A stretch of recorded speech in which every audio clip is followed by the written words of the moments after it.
आमच्या अशा शेकडो किलोमीटर चालून मुख्यमंत्र्यांच्या बर्थडेसाठी विश करायला आले, पण बर्थडे तर विश घेतलंच नाही त्यांना आमचं, पण त्यांनी आमचा GR द्यायचा का नाही द्यायचा काहीही सांगितलं नाही. अद्याप त्यांनी आमची इथं 5 मिनिटांसाठीही भेट घेतलेली नाही. याच्यासाठी लाजिरवाणी गोष्ट आमच्यासाठी कोणतीही नाही. आम्हाला काहीही मागणं नव्हतं.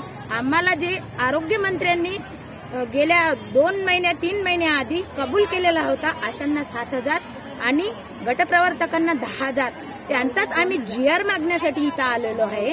अन्यथा आम्ही इथपर्यंत मुंबईपर्यंत आलेलो नव्हतो.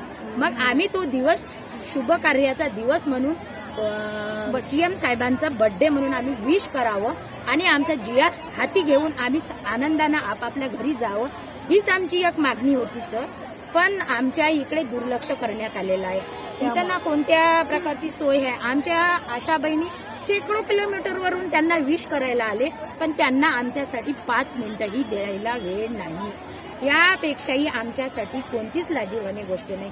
माझं एकच म्हणणं आहे, एवढ्या शेकडो किलोमीटरवरून आशा जे तुमच्या बर्थडेसाठी आलेलं आहे, आमच्या भावांच्या बर्थडेसाठी आलेलं आहे, त्यांच्या जर खरोखर सख्या बहिणी असता किंवा उघड्यावर झोपल्या असत्या, हे त्यांना मान्य झालं असतं का? ती आम्हाला बहिणी मानतात, बहिणीचा दर्जा आजपर्यंत आम्हाला दिला नाही. कारण आपल्या स्वतःचा भाऊ जेव्हा बहिणीचा सन्मान करतो, तेव्हा ते उघड्यावर आपली बहीण झोपलेली नाही पाहिजे.